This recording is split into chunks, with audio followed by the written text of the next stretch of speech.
વંદે ગુજરાત।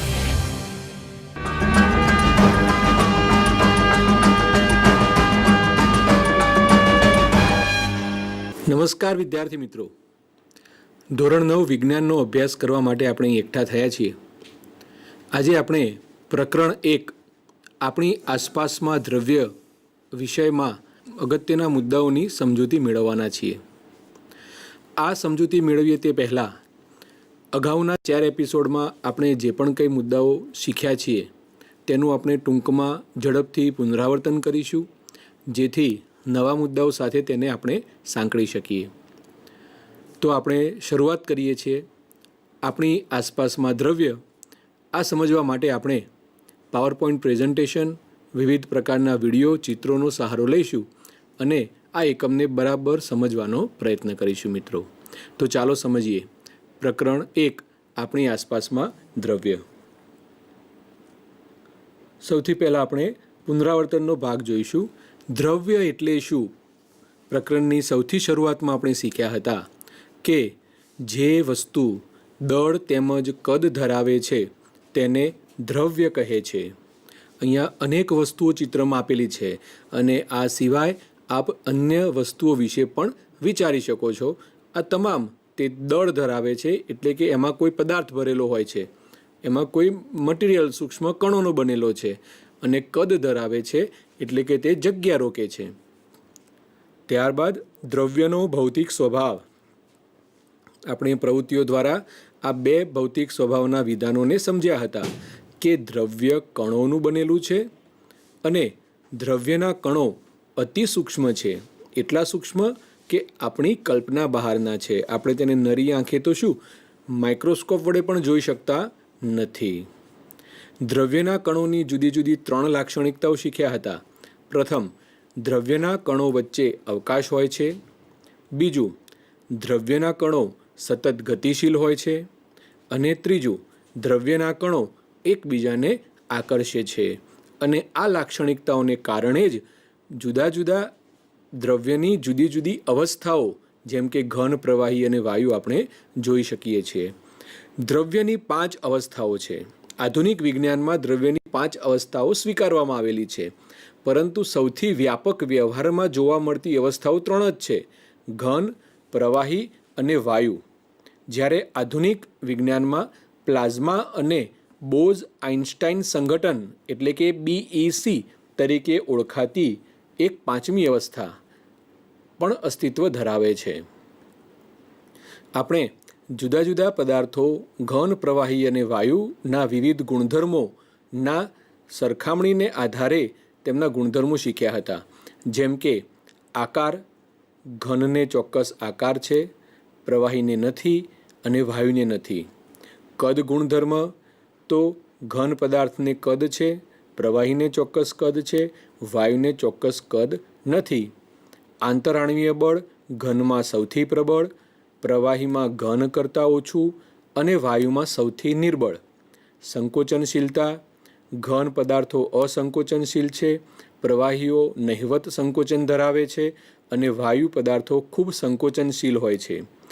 ઘનતા, ઘન પદાર્થની ઘનતા સૌથી વધારે, પ્રવાહીની ઘનતા ઘન કરતાં થોડી ઓછી અને વાયુની ઘનતા સૌથી ઓછી હોય છે। સખ્તાઈ, ઘન પદાર્થો સખત હોય છે, જડ હોય છે, પ્રવાહી પદાર્થો તરલ હોય છે અને વાયુ પદાર્થો અતિ તરલ હોય છે। તો આ જે ગુણધર્મો છે એ ગુણધર્મોને આપણે તફાવત સ્વરૂપે, પ્રશ્નો સ્વરૂપે, કારણો તરીકે પ્રશ્નોના જવાબ આપવા માટે ઉપયોગ કરી શકીએ છીએ। જ્યારે આપણે પ્રશ્નોત્તર જોઈશું ત્યારે એની વિગતવાર આપણે વાત કરીશું મિત્રો। હવે આપણે નવું શીખીએ। આટલા મુદ્દાઓને આધારે હવે નવું આપણે જે શીખવાનું છે તેની વાત કરીએ। મિત્રો, આપણે એક પ્રશ્ન થાય કે શું દ્રવ્ય પોતાની અવસ્થાને બદલી શકે છે? એટલે કે ઉદાહરણ તરીકે ધારો કે કોઈ લોખંડનો ટુકડો છે, એ ટુકડો ઘન અવસ્થામાં છે, તો શું તેમાંથી પ્રવાહી અવસ્થામાં જઈ શકે? શું તે પ્રવાહીમાંથી ફરી પાછો વાયુ અવસ્થામાં ફેરવાઈ શકે? એવી જ રીતે પાણી, બરફ, તે પોતાની અવસ્થાને બદલી શકે છે। લાકડું છે તો એની અવસ્થા બદલાઈ શકે છે। આમ વિવિધ દ્રવ્યો પોતાની અવસ્થા બદલી શકે છે કે નહીં, એના વિશે આપણે વિચારવું છે। દ્રવ્યની અવસ્થા બદલાય તે દરમિયાન તેમાં શું ફેરફાર થાય છે? જો ધારો કે તે બદલાય તો ઘન હોય ત્યારે એમાં શું હોય? તેમાંથી તે જ્યારે પ્રવાહીમાં ફેરવાય ત્યારે એમાં કેવો ફેરફાર થાય છે? અથવા તો પ્રવાહીમાંથી વાયુમાં ફેરફાર થાય ત્યારે દ્રવ્યના કણો પર આની શું અસર થાય છે? એ બીજા મુદ્દાને આપણે ધ્યાનમાં રાખીને સમજવાનું વાત કરીશું. ત્રીજું, અવસ્થાનો આ ફેરફાર કેવી રીતે થાય છે? શું ઘનમાંથી આપમેળે પ્રવાહીમાં ફેરવાઈ જાય છે કે એને કોઈ બળ લગાડવું પડે છે? આ તમામ મુદ્દાઓને આપણે ધ્યાનમાં રાખીને આપણે સમજીએ કે અવસ્થા કેવી રીતે બદલાઈ શકે છે. અવસ્થા એટલે આપણે મિત્રો 3 અવસ્થાઓની વાત કરીશું: ઘન, પ્રવાહી અને વાયુનું પરસ્પર એકબીજામાં કેવી રીતે રૂપાંતર થાય છે. અહીં મિત્રો એક ચિત્ર આપને આપેલું છે, વ્યવહારુ ઉદાહરણ છે. આપણે બધા જ આના વિશે જાણીએ છીએ. સૌથી પહેલાં ડાબી બાજુ જે દર્શાવેલું છે તે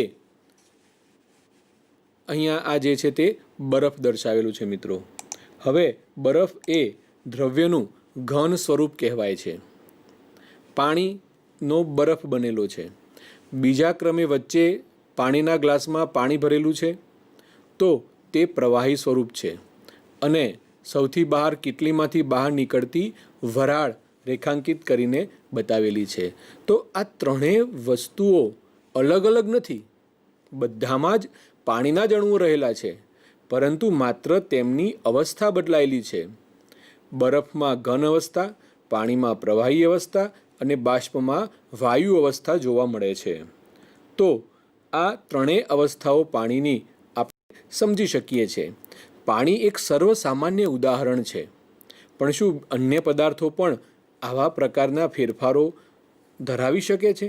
એના વિશે પણ આપણે સમજવાનો પ્રયત્ન કરીશું. આ માટે આપણે તાપમાનના ફેરફારની અસર ચકાસવા માટે એક પ્રવૃત્તિ વિશે આપણે વાત કરીશું. અહીં આપણે પાઠ્યપુસ્તકને આધારે પ્રવૃત્તિ 1.12ને સમજવાની છે કે જેમાં જ્યારે બરફને ગરમી આપવામાં આવે ત્યારે એના પર શું અસર થાય છે અને જ્યારે પાણીને ગરમી આપવામાં આવે ત્યારે એના પર શું અસર થાય છે, એના અવલોકનોની આપણે નોંધ કરવાની છે. અહીંયા એ માટે આપણે સૌથી પહેલાં એક બીકરમાં આશરે 150 ગ્રામ જેટલા બરફના ટુકડા લઈ અને થર્મોમીટરનો બલ્બ એટલે મિત્રો જેમાં પારો ભરેલો હોય એનો એ ભાગ એને થર્મોમીટરનો બલ્બ કહેવાય. એને આપણે બરફના ટુકડાના સંપર્કમાં રહે એવી રીતે ગોઠવવાનો છે. તો જો મિત્રો અહીંયા આ થર્મોમીટર છે, બીકરમાં આપણે થોડોક બરફ લીધો છે અને અહીં લાલાશ પડતો જે ભાગ જોવા મળે છે તે પારો દર્શાવે છે અને તે થર્મોમીટરનો બલ્બ છે જેને આપણે એમાં ગોઠવેલો છે. આગળ સમજીએ. ધીમા તાપે બીકરને ગરમ કરવાનું શરૂ કરવાનું છે અને જ્યારે બરફ પીગળવા માંડે ત્યારે આપણે તેનું તાપમાન નોંધી લેવાનું છે. અહીંયા આપ જોઈ શકશો કે થર્મોમીટરમાં એક પાતળી લાલ રંગની ઊભી લીટી આપણને જોવા મળે છે. અહીંયા હું જ્યાં પોઇન્ટર બતાવું છું એ તો આ લાલ રંગ એની અંદર નાખેલો છે પારાની અંદર અને એ સ્પષ્ટ દેખાય એ માટે એને એ પ્રમાણનો રંગ આપેલો છે. તો એ આપણે અહીંયા જોઈ શકીએ છીએ કે તાપમાન કેટલું છે. એટલે જ્યારે બરફ પીગળે ત્યારે આપણે તાપમાન નોંધી લેવાનું છે એ કેટલું છે. ત્યારબાદ જ્યારે બરફ સંપૂર્ણ રીતે પાણીમાં એટલે કે પ્રવાહી સ્વરૂપમાં રૂપાંતર થઈ જાય ત્યારે ફરીવાર આપણે તાપમાન નોંધી લઈશું અને ઘન અવસ્થામાંથી પ્રવાહી અવસ્થામાં આ જે ફેરફાર થયો એ માટેનું આપણું અવલોકન આપણે જોઈશું. અહીંયા મિત્રો આપ જુઓ, બીકરની અંદર જોશો તમે તો એમાં જે બરફના ટુકડા હતા એ મોટાભાગના બધા ઓગળી ગયા છે. એટલા માટે આપણને થર્મોમીટરનો બલ્બ જોવા મળે છે અહીંયા. અને અહીંયા જે દર્શાવેલો છે માપક્રમ, ત્યાં 0 ડિગ્રી તાપમાન ઉપર તે થર્મોમીટરનો પારો સ્થિર થયેલો છે આ જગ્યાએ. આમ એ દર્શાવે છે કે જ્યારે બરફ પીગળે છે ત્યારે તાપમાન અહીંયા 0 ડિગ્રી સેલ્સિયસે એ સ્થિર થાય છે. તો મિત્રો હવે આગળ આપણે એને પાણી ઉકળે ત્યાં સુધી એને ગરમ કરવાનું છે અને એ વખતે એના અવલોકનો જોવાના છે. જ્યારે મોટાભાગની પાણીની બાષ્પ વરાળ બની જાય ત્યાં સુધી થર્મોમીટરના તાપમાન ઉપર આપણે નજર રાખવાની છે. મિત્રો જેમ જેમ આપણે ગરમી આપતા જઈશું તેમ તેમ થર્મોમીટરનો જે પારો છે એ ક્રમશઃ ઉપર ચડતો દેખાશે. અહીંયા હમણાં આગળની આકૃતિમાં આપણે જોયું તો તે 0 એ આટલે 0 માપ છે ત્યાં સ્થિર થયેલો હતો. અત્યારે તે 10, 15 અને 17 જેટલા ડિગ્રી સેલ્સિયસે તે સ્થિર થયેલો છે. આમ હજી આપણે જ્યારે એને તાપમાન આપતા જઈશું તો એ આગળ વધતો જશે. તાપમાન વધારતા શું થાય છે અહીંયા એને આપણે સમજવાનો પ્રયત્ન કરીએ. હવે આપણે દ્રવ્યનું સ્વરૂપ બંધારણ જાણીએ છીએ એટલા માટે આપણે સમજીએ કે જેમ જેમ તાપમાન વધારીએ તેમ તેમ કણોની ગતિ ઉર્જા વધતી જાય છે અને કણોની પાસે વધારે ગતિ આવે તો કણો વધુ ઝડપથી કંપન કરવા લાગે છે. જેટલા ઝડપથી કણો કંપન કરશે તેમ કણો વચ્ચેનું આકર્ષણ બળ નબળું પડે છે અને એના કારણે કણો સ્વતંત્ર રીતે ગતિ કરવા લાગે છે. જે એકબીજા સાથે આકર્ષણ બળથી જોડાયેલા હતા એ ઘટ્યું એટલે તેઓ અસ્તવ્યસ્ત રીતે સતત રીતે ગતિ કરે છે. આમ પોતાના મૂળ સ્થાનેથી તેઓ ખસીને અન્ય સ્થાને ગયા એટલે કે તે વહેવા લાગ્યા. કણોની એક ગતિ ચાલુ થઈ જેના કારણે સમગ્ર પદાર્થ એ પીગળીને પ્રવાહી સ્વરૂપમાં રૂપાંતર પામે છે અને પ્રવાહી સ્વરૂપ ધારણ કરે છે. શરૂઆતમાં એ ઓછું પ્રવાહી હોય છે પરંતુ જેમ જેમ તાપમાન વધે ત્યારે એક ચોક્કસ સમય એવો આવે છે કે તે સંપૂર્ણપણે પ્રવાહી સ્વરૂપમાં રૂપાંતર પામે છે. તો મિત્રો, જે તાપમાને એક વાતાવરણીય દબાણ હેઠળ ઘન પદાર્થ પીગળીને પ્રવાહી સ્વરૂપમાં રૂપાંતરિત થાય, ખાસ સમજજો મિત્રો, ગલન થવું એટલે પીગળવું, ઘન પદાર્થ પીગળીને પ્રવાહી સ્વરૂપમાં રૂપાંતરિત થાય છે તે તાપમાનને તે ઘન પદાર્થનું ગલનબિંદુ કહે છે. મિત્રો, અહીંયા બે શબ્દોને આપણે ધ્યાનમાં રાખીએ. એક તાપમાન જે છે તે દર્શાવ્યું છે એ પ્રવાહીમાં રૂપાંતર થઈ જાય તેની વાત છે. બીજું વાતાવરણીય દબાણ, દરિયાની સપાટી ઉપર જે દબાણ હોય તેને વાતાવરણીય દબાણ કહેવાય છે. એના વિશે આપણે આગળ વાત કરવાના છીએ. પણ અહીંયા વાતાવરણીય દબાણ શબ્દ અગત્યનો છે. જો દબાણમાં ફેરફાર થાય તો પદાર્થના ગલનબિંદુમાં ફેરફાર થઈ શકે છે. એટલા માટે એક વાતાવરણીય દબાણે આ ગલનબિંદુ નોંધવામાં આવે છે. કોઈપણ ઘન પદાર્થનું ગલનબિંદુ એ તેમાં રહેલા કણો વચ્ચેના આકર્ષણ બળની પ્રબળતા દર્શાવે છે. આ વાક્યને સમજીએ મિત્રો. જો ગલનબિંદુ ઊંચું હોય તો કણોને આકર્ષણ બળને તોડવા માટે વધારે ઉર્જા આપવી પડે છે. એટલે કે કણો વધારે આકર્ષણથી જોડાયેલા છે. અને ગલનબિંદુ ઓછું હોય તો એને ઓછા તાપમાને આપણે પીગળાવી શકીએ છીએ કારણ કે કણો વચ્ચેનું આકર્ષણ બળ નિર્બળ હોવાથી આપણે તેને સહેલાઈથી તોડી શકીએ છીએ. હવે પીગળવાની પ્રક્રિયાને મિત્રો ગલન પણ કહેવામાં આવે છે. ઘન સ્વરૂપનું પ્રવાહી સ્વરૂપમાં રૂપાંતર એને ગલન કહેવામાં આવે છે. એટલા માટે અહીંયા વ્યાખ્યામાં આપણે એને ગલન બિંદુ કહ્યું છે. ઘનના પ્રવાહી સ્વરૂપમાં રૂપાંતર થતું બિંદુ એટલે કે એક માપ, એને આપણે ગલન બિંદુ કહીએ છીએ. જુદા જુદા પદાર્થોના ગલન બિંદુની આપણે વાત કરીએ તો સૌથી પહેલો છે બરફ, 273.16 કેલ્વિન. મિત્રો, તમને નવાઈ લાગશે કે હમણાં આપણે વાત કરી કે 0 ડિગ્રી સેલ્સિયસ અને અહીંયા પાછું આ નવું માપ આવ્યું 273.16 કેલ્વિન. આ શું છે તો એના વિશે પણ આપણે વાત કરીશું મિત્રો. Aluminium 933 kelvin, copper 1357 kelvin, gold સોનું શુદ્ધ હોય 100% ત્યારે 1336 કેલ્વિન તાપમાને તે પીગળી જાય. આ બધા ઘન પદાર્થો છે. ચાંદી શુદ્ધ હોય ત્યારે 1234 કેલ્વિન તાપમાને તે પીગળે છે. તો આવી રીતે ઘન પદાર્થોના ગલન બિંદુ હોય છે અને એ જે તાપમાને પ્રવાહી સ્વરૂપમાં રૂપાંતર પામે એ તાપમાન અહીંયા આપણને દર્શાવેલા છે. આ બધા ગલન બિંદુ છે.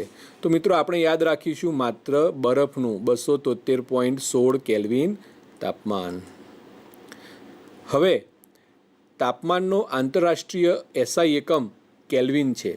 જૂના સમયમાં તાપમાન માપવા માટે આપણે ડિગ્રી સેલ્સિયસ માપક્રમ રાખતા હતા, પરંતુ હવે એની જગ્યાએ કેલ્વિન એકમને આંતરરાષ્ટ્રીય પ્રમાણિત એકમ ગણવામાં આવે છે. તો 0 ડિગ્રી સેલ્સિયસનું રૂપાંતર કેલ્વિનમાં કરવા માટે એની સમકક્ષતા નક્કી કરવામાં આવેલી છે કે 0 ડિગ્રી સેલ્સિયસ એટલે આશરે 273.16 કેલ્વિન. પરંતુ વ્યવહારમાં આપણે પાછળ દશાંશ ચિહ્ન પછીના 0.16ને આપણે બતાવતા નથી. જ્યારે ચોક્કસ ગણતરીઓ કરવાની હોય ત્યારે એને દર્શાવવામાં આવે, પરંતુ આપણે માત્ર એને 273 કેલ્વિનથી દર્શાવીશું. આમ કોઈપણ તાપમાનને કેલ્વિનમાં ફેરવવું હોય તો ડિગ્રી સેલ્સિયસ તાપમાનમાં 273 ઉમેરવા પડે. જે પણ કોઈ તાપમાન સેલ્સિયસ છે એને 273 ઉમેરીએ એટલે આપણને કેલ્વિન તાપમાન મળી જાય. એ જ પ્રમાણે કેલ્વિન તાપમાનનું રૂપાંતર સેલ્સિયસમાં કરવું હોય તો કેલ્વિન તાપમાનમાંથી 273 બાદ કરવાથી આપણને સેલ્સિયસમાં તાપમાન મળે છે. મિત્રો, આ સમજવા માટે આપણે કેટલાક ઉદાહરણ લઈએ જેથી આપણે સ્પષ્ટ કરી શકીએ કે એ તાપમાન કેવી રીતે આપણે રૂપાંતરિત કરી શકીએ છીએ. તો અહીંયા 0 degree Celsius, 100 degree Celsius, 65 degree Celsius અને 75 ડિગ્રી સેલ્સિયસનું આપણે રૂપાંતર કરવાનું છે. અને એ માટે આપણે સૂત્ર કયું વાપરીશું? કેલ્વિનમાં જવાબ શોધવાનો છે, એટલે કેલ્વિન બરાબર ડિગ્રી સેલ્સિયસ વત્તા 273, એટલે સેલ્સિયસના જે માપ છે આ માપમાં 273 ઉમેરી દેવાના અને જે જવાબ આવે એ આપણા માટે કેલ્વિન તાપમાન છે. ચાલો પહેલું જોઈએ 0 ડિગ્રી સેલ્સિયસ, એટલે સેલ્સિયસમાં તાપમાન 0, એમાં ઉમેર્યા 273 એટલે કે 273 કેલ્વિન થઈ ગયા. 100 ડિગ્રી સેલ્સિયસ, 100 વત્તા ઉમેર્યા 273 બરાબર 373 કેલ્વિન. 65 ડિગ્રી સેલ્સિયસ, 65 વત્તા 273 તો ઉમેરવાથી મળે છે 338 કેલ્વિન. અને 75 ડિગ્રી સેલ્સિયસ તો 75 વત્તા 273 અને બંનેને ઉમેરવાથી 348 કેલ્વિન મળે છે. તો આમ કેલ્વિન અને સેલ્સિયસનું રૂપાંતર આપણે જોયું, જેમાં સેલ્સિયસમાંથી આપણે કેલ્વિનમાં રૂપાંતર કર્યું. હવે આપણે થોડાક ઉદાહરણ એવા જોઈએ કે જેને કેલ્વિન તાપમાનમાંથી સેલ્સિયસમાં ફેરવેલું હોય. તો 0, 273, 370 અને 445 આ 4 ઉદાહરણ દ્વારા આપણે એને સમજીએ. જો એના માટે આપણે આ સૂત્ર વાપરીશું. કેલ્વિનમાંથી સેલ્સિયસમાં રૂપાંતર કરવા માટે કેલ્વિનમાંથી 273 બાદ કરવા પડે, કારણ કે કેલ્વિન એ સેલ્સિયસ કરતાં 273 જેટલું વધારે છે. 0 કેલ્વિન એટલે કેલ્વિન તાપમાન 0 છે, એમાંથી 273 બાદ કરવા પડે એટલે -273 ડિગ્રી સેલ્સિયસ તાપમાન અહીં નોંધાય છે. 273 કેલ્વિન, 273 ઓછા 273 0 ડિગ્રી સેલ્સિયસ. એ જ પ્રમાણે 370 કેલ્વિન લઈએ તો 370માંથી 273 કેલ્વિન બાદ કરીએ તો 97 ડિગ્રી સેલ્સિયસ આપણને મળે છે. એ જ પ્રમાણે 445 કેલ્વિન, 445 કેલ્વિનમાંથી આપણે 273 આંકને બાદ કરવાનો, જે જવાબ આવે 172 એ સેલ્સિયસ માપ બતાવે છે. આમ એક તાપમાનના માપક્રમનું બીજા તાપમાનમાં કેવી રીતે રૂપાંતર કરી શકાય એ આપણે ખાસ ધ્યાનમાં રાખીશું. હવે મોટાભાગના આપણા પાઠ્યપુસ્તકોમાં કેલ્વિન તાપમાનનો ઉલ્લેખ કરેલો હશે, સેલ્સિયસનો પણ કોઈ વાર ઉલ્લેખ કરેલો હોય છે જૂના પાઠ્યપુસ્તકોમાં. તેથી આપણને આ બંનેનો સંબંધ સમજવો જરૂરી છે. બંને માપક્રમ અત્યારે વ્યવહારમાં ઉપયોગી જ છે, એટલા માટે જ્યારે કોઈ એક તાપમાનમાં માપ આપ્યું હોય ત્યારે આપણે બીજામાં રૂપાંતર કરવા માટે આ સૂત્રો જરૂરી છે. હવે આગળ આપને મેં વાત કરી હતી મિત્રો કે જ્યારે કોઈ ઘન પદાર્થ ગલન થાય છે, જેમ કે બરફમાંથી પાણીમાં એનું રૂપાંતર થયું, આ વખતે એ તાપમાન થર્મોમીટરમાં એક ધારું અચળ જળવાઈ રહે છે. તો આપણને પ્રશ્ન થયો કે ગરમી જે આપણે આપીએ છીએ એ બધી ગરમી ક્યાં ગઈ? આપણે જે પણ કોઈ ઉષ્મા ઉર્જા આપી છે એ ઉષ્મા ઉર્જા ક્યાં જાય છે એના વિશે આપણે સમજીએ મિત્રો. ગલનબિંદુ સુધી પહોંચ્યા બાદ જ્યાં સુધી સંપૂર્ણ બરફ ગરમી આપવા છતાં તાપમાન અચળ રહે છે, સંપૂર્ણ બરફ પીગળી જાય ત્યાં સુધી એ તાપમાન અચળ રહે છે. બીકરને ગરમી આપવા છતાં પણ તાપમાન અચળ જળવાય છે, એટલે આપણે એને તાપમાન આપવાનું ચાલુ જ રાખીએ, ગરમી આપવાનું, તેમ છતાં એ થાય છે. તો આવું શા માટે થાય છે? આપણે એને અંદર જે થતો ફેરફાર છે એ સમજીએ. જ્યારે પદાર્થના જે કણો છે બરફના, એ વચ્ચેનું પારસ્પરિક આકર્ષણ બળથી ઉપર જઈને દ્રવ્યની અવસ્થાને બદલવા માટે ઉષ્માનો ઉપયોગ થાય છે. એટલે કે આપણે જે પણ કોઈ ઉષ્મા આપીએ છીએ એ શાના માટે વપરાય છે? તો દ્રવ્યના કણો વચ્ચેના આકર્ષણ બળને તોડવા માટે એ ઉર્જા વપરાય છે, જે તાપમાનમાં ફેરફાર દર્શાવતો નથી. આમ બરફ આપણે આ ઉષ્મા જે આપીએ છીએ એને શોષી લે છે. શોષી લે છે મતલબ કે એની વચ્ચેના જે કણો છે એના આકર્ષણ બળને તોડવા માટે તે વાપરે છે. આમ એ ઉષ્મા ઉર્જા આપણને તાપમાનમાં થર્મોમીટરમાં પ્રદર્શિત થતી નથી, કારણ કે તે તો શોષાઈ ગઈ કણો દ્વારા. એ તાપમાન દ્વારા એના ફેરફાર માટે વપરાઈ ગઈ છે એટલા માટે. તો આ ઉષ્મા ઉર્જા બીકરમાં રહેલા સંઘટકો એટલે કે જે પણ કંઈ ઘટકો છે, પાણીના કણો છે, એની અંદર છુપાઈ જાય છે અથવા તો એમાં અદૃશ્ય થઈ જાય છે. એટલા માટે તેને ગુપ્ત ઉષ્મા કહેવાય છે. ગુપ્ત ઉષ્મા એટલા માટે કહેવામાં આવી મિત્રો કે ઉષ્મા આપીએ છીએ તેમ છતાં એની અસર દેખાતી નથી થર્મોમીટર ઉપર. એટલા માટે એને ગુપ્ત ઉષ્મા લેટેન્ટ હીટ કહેવામાં આવે છે. એના માટે એક વ્યાખ્યા બાંધેલી છે ગલનગુપ્ત ઉષ્મા. પદાર્થના ગલન બિંદુ જેટલા તાપમાને એક વાતાવરણ દબાણે, મિત્રો શબ્દોને ખાસ સમજવાના છે વ્યાખ્યાની અંદર, તો જ તમને સમજાશે આનો સિદ્ધાંત અથવા તો એના પાછળની જે સંકલ્પના છે તે.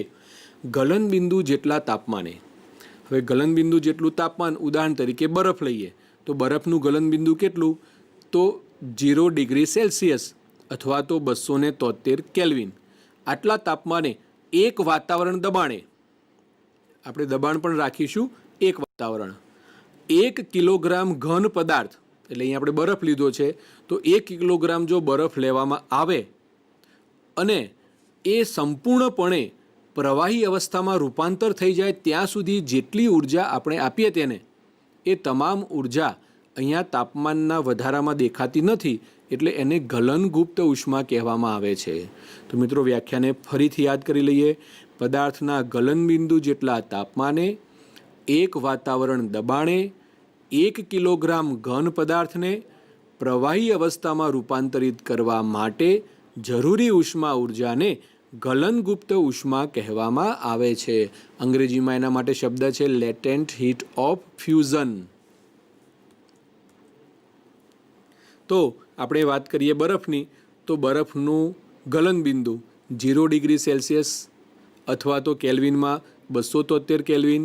આ તાપમાને પાણીના કણોની ઉર્જા તે જ તાપમાને બરફના કણોની ઉર્જા કરતાં વધુ હોય છે, કારણ કે આ તાપમાને રહેલું પાણી બરફ કરતાં થોડી વધારે ઉર્જા મેળવી અને એ તાપમાને રૂપાંતર પામેલું હોય છે, જેને આપણે બરફની ગલનગુપ્ત ઉષ્મા કહીએ છીએ, જેનું મૂલ્ય 3.34 ગુણ્યા 10⁵ જૂલ પ્રતિ કિલોગ્રામ છે.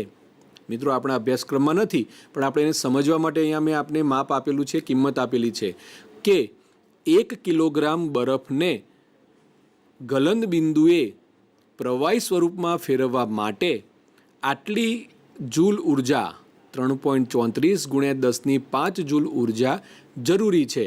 એટલે કે 1 કિલોગ્રામ બરફ કરતાં 1 કિલોગ્રામ પાણી આટલા તાપમાને આટલી ઉર્જા વધારે ધરાવે છે.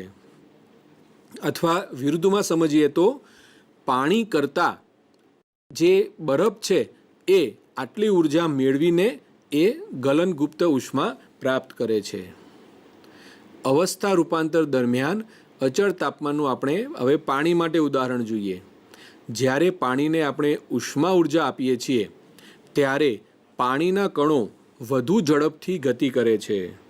હવે જ્યારે આ પાણીના કણો વધારે ઝડપથી ગતિ કરતા હોય ત્યારે એ અસ્તવ્યસ્ત ગતિ એમની વધી જાય છે.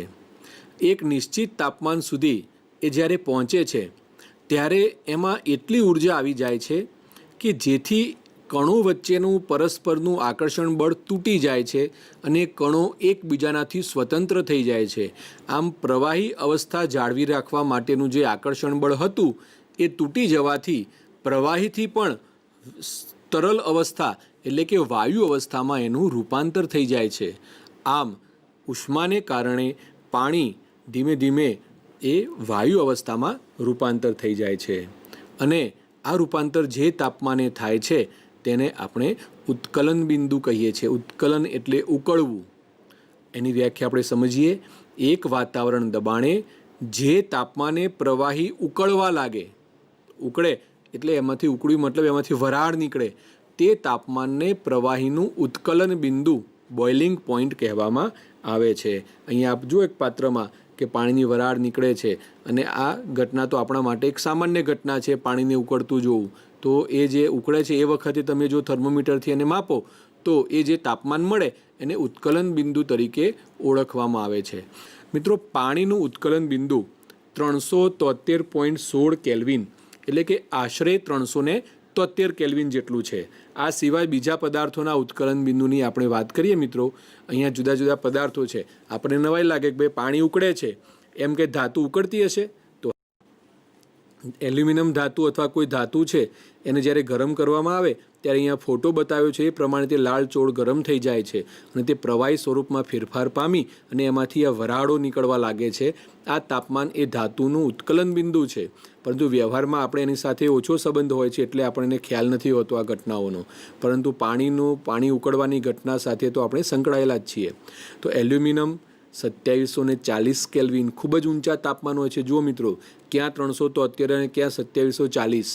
કોપર તાંબુ 4940, સોનું શુદ્ધ 24 કેરેટ 5345, ચાંદી શુદ્ધ 4286 કેલ્વિન.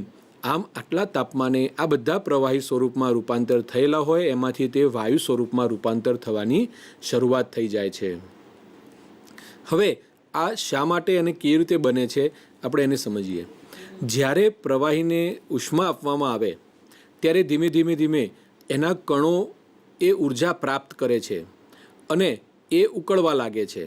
જ્યારે ઉકળવાની શરૂઆત થાય ત્યારથી એ તમામ કણો પોતાનું અવસ્થા રૂપાંતર કરવા માટે એ ઉર્જાને વાપરે છે અને તમામ પ્રવાહીના કણો એ બાષ્પ અવસ્થામાં રૂપાંતરિત થઈ જાય છે. એટલે મિત્રો, અહીંયા તમામ કણો આ ઘટનામાં સંકળાયેલા છે અને એ માપ જે દર્શાવે છે તે એટલા માટે કહેવામાં આવે છે ઉત્કલન બિંદુ એ જથ્થાત્મક ઘટના છે. મિત્રો, વિજ્ઞાનની અંદર આવે 2-3 શબ્દો આવશે. એક સપાટીય ઘટના કે જે માત્ર સપાટી ઉપર જોવા મળતી હોય.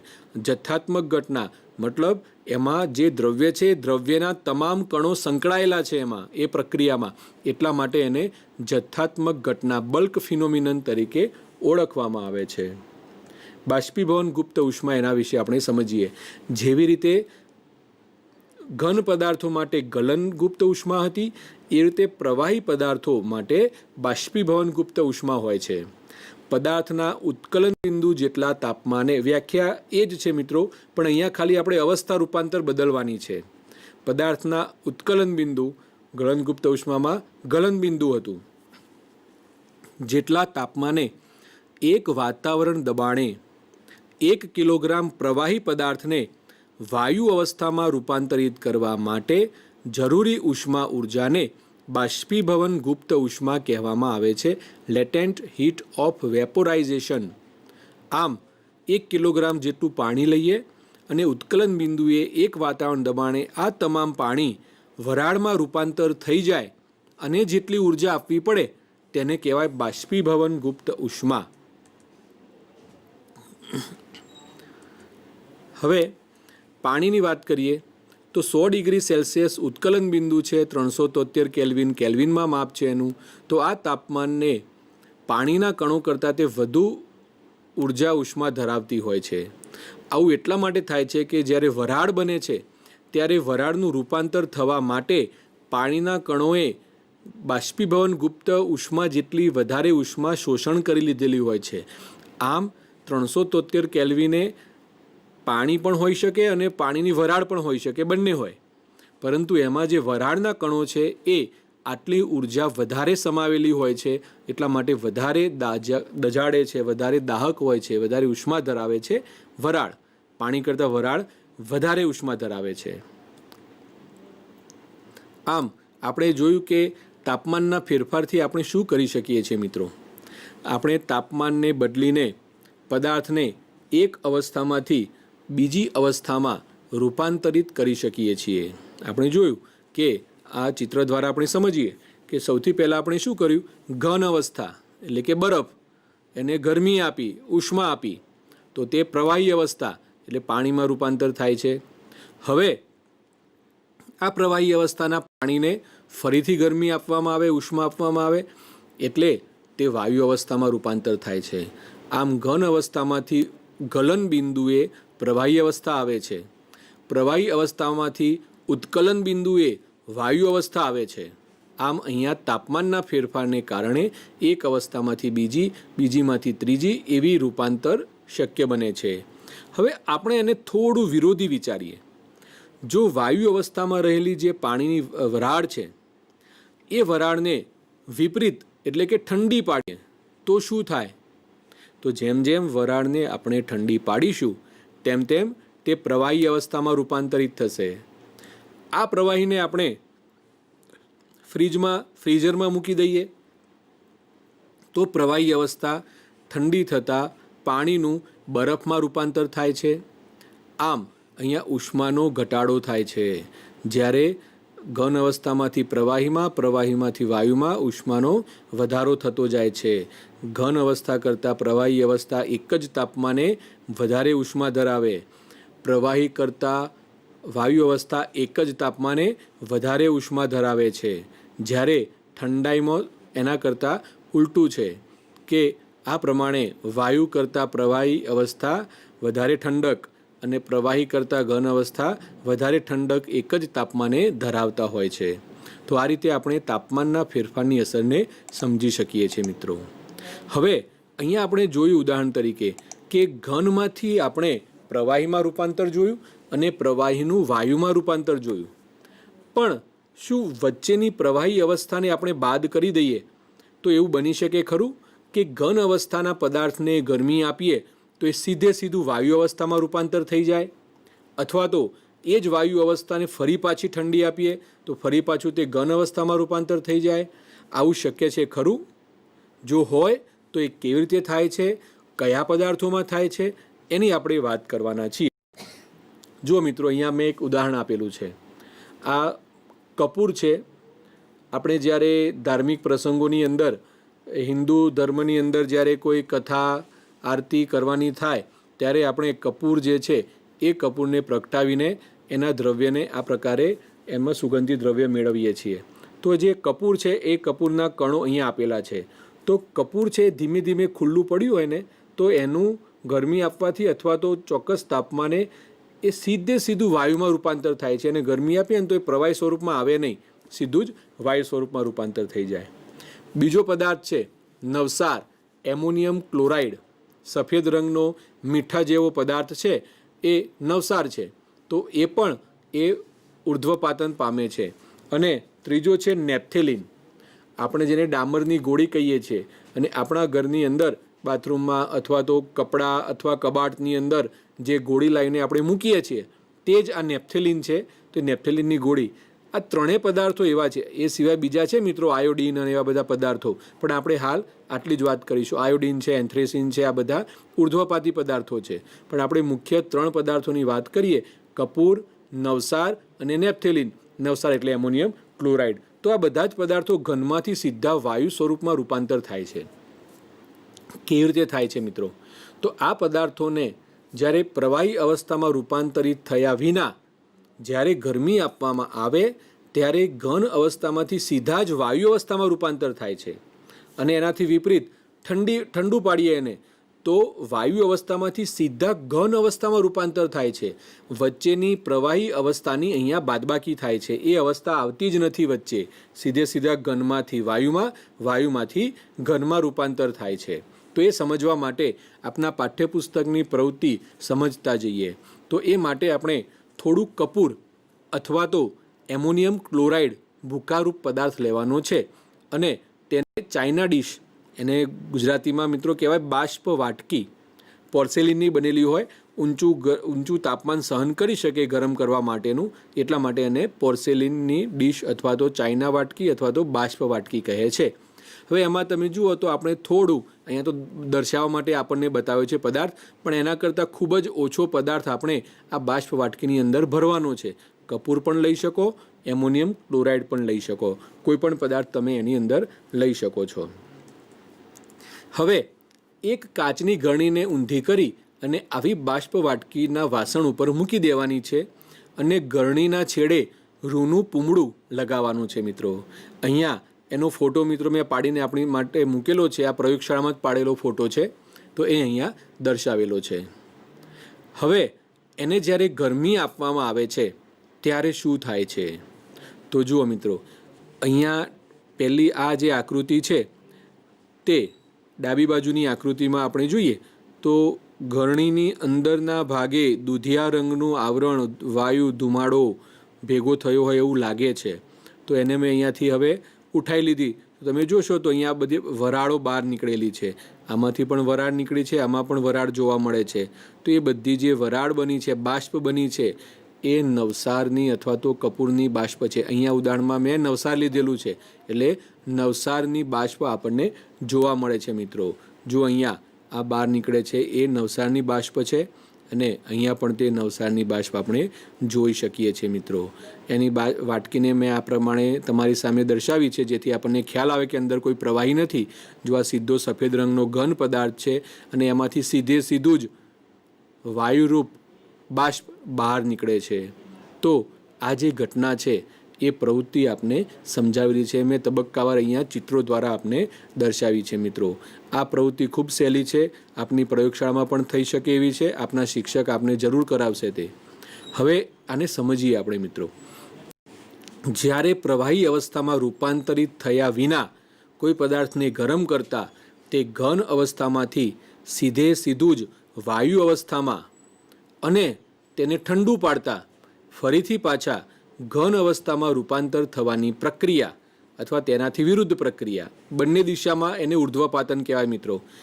એટલે કે સમજો, ઘનમાંથી વાયુમાં એને પણ ઉર્ધ્વપાતન કહેવાય અને વાયુમાંથી ફરી પાછું ઘન એને પણ ઉર્ધ્વપાતન કહેવાય. બંને ઉર્ધ્વપાતન કહેવામાં આવે છે. આ માટે દબાણના ફેરફારની અસર હવે આપણે સમજીએ મિત્રો. આપણે દ્રવ્યની અવસ્થા બદલવા માટે એક અસર શીખ્યા, તાપમાનની અસર. બીજી અસર છે દબાણના ફેરફારની અસર. દબાણ આપવાથી એમાં શું ફેરફાર થાય છે તે આપણે સમજવાનું છે મિત્રો. તો આપણે પહેલાં સમજીએ કે જે ઘટક કણો છે ઘન, પ્રવાહી અને વાયુની અંદર તે કેવી અવસ્થાઓમાં જોવા મળે છે. તો જુઓ, ઘન અવસ્થામાં ઘટક કણો ખૂબ પાસે હોય છે. પ્રવાહી અવસ્થામાં ઘન કરતાં દૂર ગોઠવાયેલા હોય છે અને વાયુ અવસ્થાઓમાં તે ખૂબ જ દૂર હોય છે. આમ ઘટક કણોના અંતર જુદા હોવાને કારણે દ્રવ્યની આ 3 જુદી અવસ્થાઓ જોવા મળે છે. હવે ધારો કે કોઈ વાયુ ભરેલું સિલિન્ડર છે, એના ઉપર દબાણ લગાવી અને સંકોચન કરીએ તો શું થાય? શું તેના કણો વચ્ચેનું ઓછું અંતર થઈ જશે? શું દબાણ વધારવા કે ઘટાડવાથી પદાર્થની અવસ્થામાં ફેરફાર થશે? એટલે કે આ વાયુરૂપ પદાર્થ છે એમાં દબાણ આપીએ તો તે અન્ય કોઈ અવસ્થામાં રૂપાંતર પામશે? એ આપણે સમજવાનું છે મિત્રો. તો જુઓ, દબાણ વધવાથી અને તાપમાન ઘટવાથી વાયુનું પ્રવાહીમાં પરિવર્તન, રૂપાંતરણ થઈ શકે છે. અહીંયા આપણને ચિત્ર દ્વારા તે દર્શાવ્યું છે. અહીં ડાબી બાજુનું જે પાત્ર છે એમાં ઓછું દબાણ છે. હવે જ્યારે એને વધારે દબાણ આપવામાં આવે છે ત્યારે આ જે કણો છે બધા જ કણો ઓછા વિસ્તારમાં સમાઈ જાય છે. આમ જ્યારે કણો વચ્ચેનું અંતર ઘટી જાય એટલે તે પ્રવાહી સ્વરૂપમાં રૂપાંતર પામે છે. આમ દબાણ આપવાથી વાયુનું પ્રવાહીમાં પરિવર્તન થઈ શકે છે મિત્રો. તમને આ એક શબ્દ મિત્રો સાંભળ્યો હશે કે સૂકો બરફ, ઘન કાર્બન ડાયોક્સાઇડ, એને સૂકો બરફ કહેવામાં આવે છે. બરફ આપણને એમ લાગે કે એ સૂકો કેમ છે? તો જ્યારે આ બરફ જે છે એને ઊંચા દબાણે સંગ્રહ કરવામાં આવે ત્યારે તે ઘન અવસ્થામાં હોય છે. વાયુ હોય કાર્બન ડાયોક્સાઇડ, એ કાર્બન ડાયોક્સાઇડને ઊંચા દબાણે સંગ્રહ કરવામાં આવે તો એ સીધું જ ઘન સ્વરૂપમાં રૂપાંતર પામે છે, પ્રવાહીમાં રૂપાંતર પામ્યા સિવાય. એટલા માટે એને સૂકો બરફ કહેવામાં આવે છે, ઘન બરફ કહેવામાં આવે છે. હવે જ્યારે એનું દબાણ રિલીઝ કરવામાં આવે, એનું દબાણ ઓછું કરવામાં આવે, ત્યારે તે પાછો ઘન અવસ્થામાંથી સીધો જ વાયુ અવસ્થામાં રૂપાંતરિત થઈ જાય છે. અને આ દરમિયાન પ્રવાહી અવસ્થા આવતી નથી, તેથી એના સંપર્કમાં રહેલી કોઈ પણ વસ્તુઓ ભીની થતી નથી. એટલા માટે એને સૂકો બરફ પણ કહેવામાં આવે છે. તો આ દબાણના ફેરફારની અસર છે. મિત્રો, અહીંયા વાતાવરણ શબ્દ જે છે એ વાતાવરણ શબ્દ એ દબાણ માપવાનો એકમ છે. એનો વારંવાર આગળ આપણે વ્યાખ્યાઓમાં પણ ઉલ્લેખ જોયો. તો એને આપણે સમજીએ. મિત્રો, આ વાતાવરણ શું છે? આમ આપણે વાતાવરણ એટલે આપણી આજુબાજુ જે પણ કંઈ છે એને વાતાવરણ કહીએ છીએ, વાયુઓનું આવરણ. પરંતુ એ બીજા એક અર્થમાં વપરાય છે, એટમોસ્ફિયર. વાયુનું દબાણ માપવા માટેનો એકમ એ વાતાવરણ છે. દબાણનો એસઆઈ એકમ પાસ્કલ છે. એક વાતાવરણ બરાબર 1.01 ગુણ્યા 10⁵ પાસ્કલ થાય. હવે વાતાવરણમાંના હવાના દબાણને વાતાવરણીય દબાણ કહેવામાં આવે છે. કે વાતાવરણમાં જે પણ કોઈ હવા હોય એનું જે દબાણ હોય, મિત્રો હવા છે ને દબાણ ઉત્પન્ન કરે છે. એટલે કોઈ એકમ ક્ષેત્રફળ સપાટીની હવા હોય એના ઉપરથી કેટલું દબાણ લાગે છે એને એક દબાણ કહેવામાં આવે છે. અને એને વ્યાખ્યાયિત કરેલું છે, દરિયાની સપાટી ઉપર વાતાવરણીય દબાણ એક વાતાવરણ છે એવું સ્વીકારવામાં આવેલું છે. દરિયાની સપાટી ઉપર હવા 1 ચોરસ મીટરમાં જેટલું દબાણ ઉત્પન્ન કરે એ દબાણને એક વાતાવરણીય દબાણ કહેવામાં આવે છે. અને આ એકમ પાસ્કલ છે. એ બ્લેઝ પાસ્કલ નામના વૈજ્ઞાનિકની યાદમાં એ દબાણનો એકમ પાસ્કલ રાખવામાં આવેલો છે. હવે આપણે જે શીખ્યા એને ફરીથી સમજીએ મિત્રો, કે શું દ્રવ્ય પોતાની અવસ્થાને બદલી શકે છે? શું દ્રવ્ય પોતાની અવસ્થાને બદલી શકે છે કે કેમ? તો સમજીએ મિત્રો. અહીંયા પદાર્થની અવસ્થાઓ ઘન, પ્રવાહી અને વાયુ એ દબાણ અને તાપમાન દ્વારા આપણે નક્કી કરી શકીએ છીએ. તો જુઓ, ઘન પદાર્થ છે એને ગરમી આપવામાં આવે તો પ્રવાહીમાં રૂપાંતર થાય. પ્રવાહીને ઠંડુ પાડવામાં આવે તો ઘનીકરણ થાય, એટલે કે ઠારણની ક્રિયા થાય અને ફરી પાછું તે ઘન સ્વરૂપમાં રૂપાંતર પામે. એ જ પ્રમાણે પ્રવાહીને ગરમી આપવામાં આવે તો તેનું બાષ્પીભવન થઈ અને વાયુ સ્વરૂપ બને. અને આ વાયુ સ્વરૂપના પદાર્થને ઠંડી પાડવામાં આવે ત્યારે એનું સંઘનન થાય અને ફરી પાછું પ્રવાહી મળે. આ ઘટના આપણે આગળ શીખ્યા હતા, ઘન, પ્રવાહી, વાયુ એ તાપમાનના ફેરફારની અંદર. હવે નીચેના બે પદાર્થો વચ્ચે એક અલગ સીધી જ ઘટના છે કે ઘન પદાર્થ પ્રવાહીમાં રૂપાંતર પામ્યા સિવાય સીધો જ ગરમીથી વાયુમાં ફેરવાય તો એને કહેવાય ઉર્ધ્વપાતન. અને આ જ વાયુ પદાર્થ ફરી પાછો ઠંડુ પાડવાથી એ ઘન સ્વરૂપમાં ફેરવાઈ જાય, જેમાં વચ્ચે પ્રવાહી અવસ્થા આવતી નથી, તો એને પણ કહેવામાં આવે છે ઉર્ધ્વપાતન. તો આવી રીતે દ્રવ્ય પોતાની અવસ્થાને બદલી શકે છે અને એ માટે દબાણ અને તાપમાન એ બંને ખૂબ જ અગત્યના પરિબળો છે. મિત્રો, આજે હવે આપણે જે કંઈ શીખ્યા છીએ એને લગતા કેટલાક પ્રશ્નો છે, એને આપણે અહીંયા મૂલ્યાંકન માટે મૂકીએ કે જેથી આપણું શીખેલું આપણને યાદ આવી જાય. તો ચાલો સમજીએ. ઇટ્સ અ ક્વિઝ ટાઈમ મિત્રો આપણા માટે. શું આપણે શીખ્યા એ યાદ કરવાનો સમય છે. તો ચાલો જોઈએ, આપણે યાદ કરી લઈએ શું શીખ્યા તે. સૌથી પહેલું, 250 ડિગ્રી સેલ્સિયસ તાપમાને પાણીની ભૌતિક અવસ્થા કઈ હશે? મિત્રો, આપણા પાઠ્યપુસ્તકનો જ આ પ્રશ્ન છે. 250 ડિગ્રી સેલ્સિયસ તાપમાને પાણીની અવસ્થા કઈ હશે? વાયુ અવસ્થા. કારણ કે પાણી 100 ડિગ્રી સેલ્સિયસ તાપમાને તો ઉકળે છે, એટલે 100 કરતાં વધારે તાપમાને પદાર્થ હંમેશા વાયુ અવસ્થામાં હોય. ઉત્કલન બિંદુ કરતાં વધારે તાપમાને પદાર્થ વાયુ અવસ્થામાં હોય અને પાણીનું ઉત્કલન બિંદુ 100 ડિગ્રી સેલ્સિયસ છે, જ્યારે આ તાપમાન તો એનાથી પણ અનેક ગણું વધારે છે. એટલે આ પદાર્થ હંમેશા કેવી અવસ્થા ધરાવતો હશે? વાયુ અવસ્થા ધરાવતો હશે. 100 ડિગ્રી સેલ્સિયસ તાપમાને પાણીની ભૌતિક અવસ્થા કઈ હશે? હવે અહીંયા આપ્યું છે તાપમાન 100 ડિગ્રી સેલ્સિયસ તાપમાન. હવે આપણને ખબર છે મિત્રો કે 100 ડિગ્રી સેલ્સિયસ તાપમાને પાણી ઉકળે છે, એટલે કે ઉત્કલન બિંદુ કહેવાય. આમ પાણીનું ઉત્કલન બિંદુ છે, આ તાપમાને પાણી વરાળમાં રૂપાંતર થવાની શરૂઆત થઈ ગઈ હોય છે. મિત્રો ધ્યાન રાખજો, જ્યારે પાણી 100 ડિગ્રી સેલ્સિયસ તાપમાને હોય ત્યારે તે પ્રવાહી સ્વરૂપમાં પણ હોય અને એ જ તાપમાને તે વાયુ સ્વરૂપમાં હોય ત્યારે એ 100 ડિગ્રી સેલ્સિયસ તાપમાન ધરાવતું હોય છે. આમ 100 ડિગ્રી સેલ્સિયસ તાપમાને પ્રવાહી અને વાયુ બંને વચ્ચેનું એક સંતુલન રૂપાંતરણ એની અંદર જોવા મળે છે. આગળનો પ્રશ્ન જોઈએ મિત્રો. કોઈ દ્રવ્યની અવસ્થામાં થતા પરિવર્તન દરમિયાન તેનું તાપમાન શા માટે અચળ રહે છે? આપણે ગલનગુપ્ત ઉષ્મા અને બાષ્પીભવન ગુપ્ત ઉષ્માનો જે કોન્સેપ્ટ હતા એને અહીંયા આપણે જવાબ તરીકે લખવાનો છે મિત્રો. અહીંયા બે પરિસ્થિતિ છે. દ્રવ્યની અવસ્થામાં થતું પરિવર્તન બે રીતે થાય, ઘનમાંથી પ્રવાહી અને બીજું પ્રવાહીમાંથી વાયુ. તો પહેલાં ઘનમાંથી પ્રવાહી અવસ્થા વિશે આપણે સમજીએ. જ્યારે ઘન અવસ્થાના પદાર્થને ગરમી આપવામાં આવે છે ત્યારે એ જે ઉષ્મા ઉર્જા આપણે આપી તે ઘન અવસ્થાના કણો વચ્ચેના આકર્ષણ બળને તોડવા માટે વપરાય છે અને જેનાથી એ આકર્ષણ બળ તૂટે છે, પરંતુ એ ઉર્જા કણોની ગતિ ઉર્જાને વધારતી નથી. કારણ કે એ વપરાય શાના માટે? કણો વચ્ચેનું આકર્ષણ બળ તોડવા માટે વપરાય.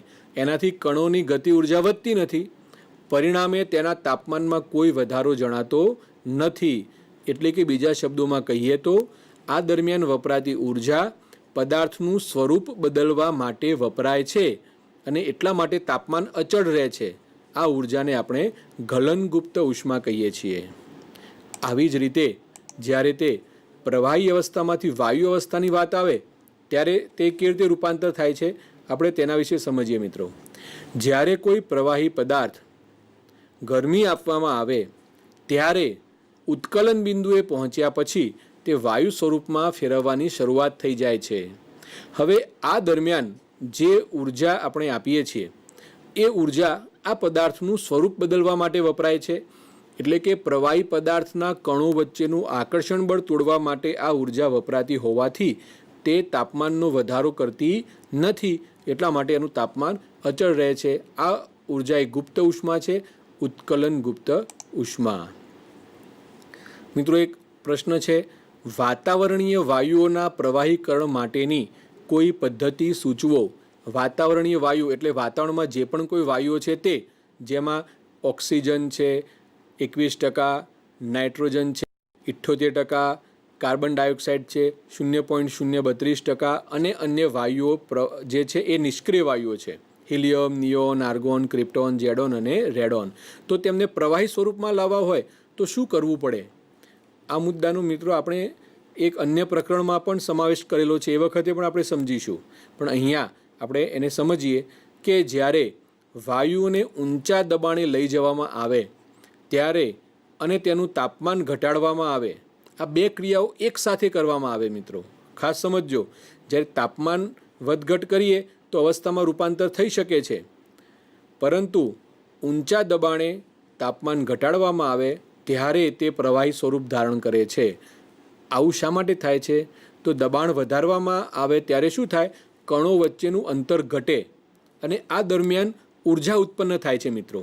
એ ઉર્જાનું શોષણ કરવા માટે તાપમાન ઘટાડવું પડે છે. એટલા માટે તાપમાન ઘટાડવામાં આવે છે.